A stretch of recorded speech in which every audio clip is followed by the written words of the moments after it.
परीक्षण। पिछली कक्षा में आपको पूर्ण वर्ग संख्या निकालना बता दिए थे, ठीक। आज हम करेंगे, मान लो कोई संख्या हमको देता है और पूछता है कि ज्ञात कीजिए ये पूर्ण वर्ग संख्या है कि नहीं है, तो उसको हम कैसे निकालेंगे। पहला एग्जाम्पल मान लीजिए, कोई प्रश्न दिया है कि 225 ज्ञात कीजिए 225 क्या एक पूर्ण वर्ग संख्या है, ठीक। ऐसे दिया, हमें पता नहीं कि 225 एक पूर्ण वर्ग संख्या है कि नहीं है, हम कैसे ज्ञात करेंगे।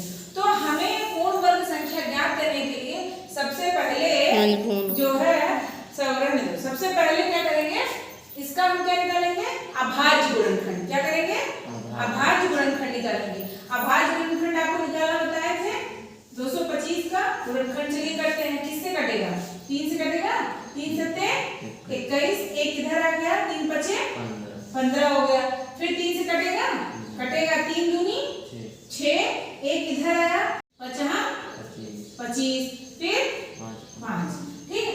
हमको पूर्ण वर्ग संख्या ज्ञात करने के लिए कि पूर्ण वर्ग संख्या है कि नहीं है, जिस संख्या का पूछा उसका हम सबसे पहले क्या ज्ञात करेंगे, अभाज्य गुणनखंड ज्ञात करेंगे। कर लिए, इसको हम सिखाए थे आपको, आज सिखाए थे। तो अब ये जो गुणनखंड आया है हम इसको लिख लेते हैं। इसका अभाज्य गुणनखंड कितना आया है, बोलिए, 3 गुणे 3 गुणे 5 गुणे 5, ये है 225 आया।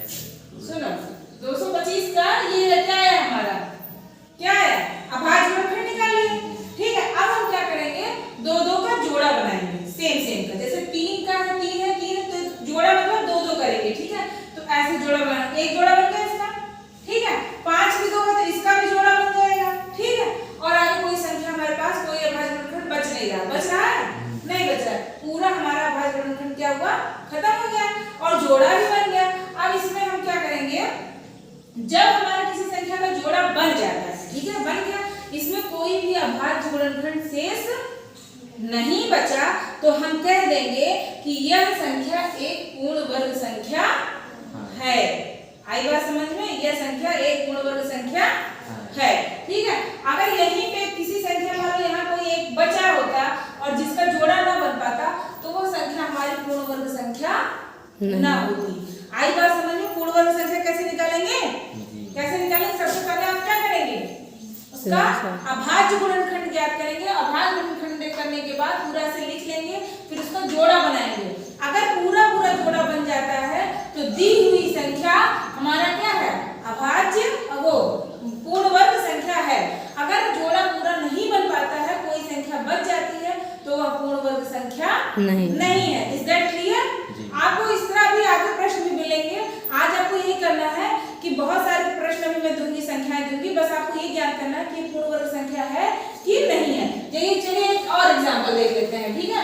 मान लो कोई संख्या हमारे पास जैसे 360 है, हमने कहा ज्ञात करो कि 360 एक पूर्ण वर्ग संख्या है कि नहीं है। तो हम फिर वही सबसे पहला काम क्या करेंगे, इसका हम क्या ज्ञात करेंगे, अभाज्य गुणनखंड ज्ञात करेंगे। क्या ज्ञात करेंगे, तो चलिए शुरू करते हैं। 2 करना, 2 एक इधर आया, क्या बनेगा, 2 8 16 और ये 0 आ गया। फिर काटो, 2 9 18 0, फिर काटो 2 से, 2 चौके 8, एक इधर आया, क्या बना, 2 पंचे 10। फिर ये 3 से कटेगा, 3 करना, 3 इधर आया, 3 बचे 15। फिर किससे कटेगा, 5 से 3 बचे 15। फिर क्या है, 5 करना 5, ठीक। अब हम इसका क्या लिखेंगे, अभाज्य गुणनखंड बताओ क्या क्या आया है, 2 गुणे 2 गुणे 2 गुणे 3 गुणे 3 गुणे 5, यही तो है,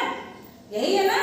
इसके बाद देखिए हम जोड़ा बनाते हैं, एक जोड़ा बन गया, 2 और है आगे, नहीं है, इसका जोड़ा नहीं बन पा रहा है, इसका जोड़ा नहीं बन पा रहा है। फिर 3 का जोड़ा बनाओ, बन गया।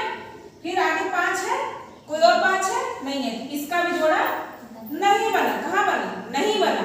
तो इसमें मतलब 2 बच गया और 5 बच गया। इसका मतलब ये जो है ये पूर्ण वर्ग संख्या नहीं है।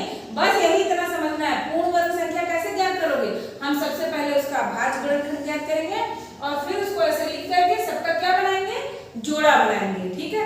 अगर सबका जोड़ा बन जाता है और कोई भी अभाज्य गुणनखंड शेष नहीं बचा कहलाते है। हैं। मगर अगर एक भी शेष बच जाता है अभाज्य गुणनखंड तो वो संख्या हमारी पूर्ण वर्ग संख्या नहीं। नहीं है। समझ में आया? ओके, मत करो।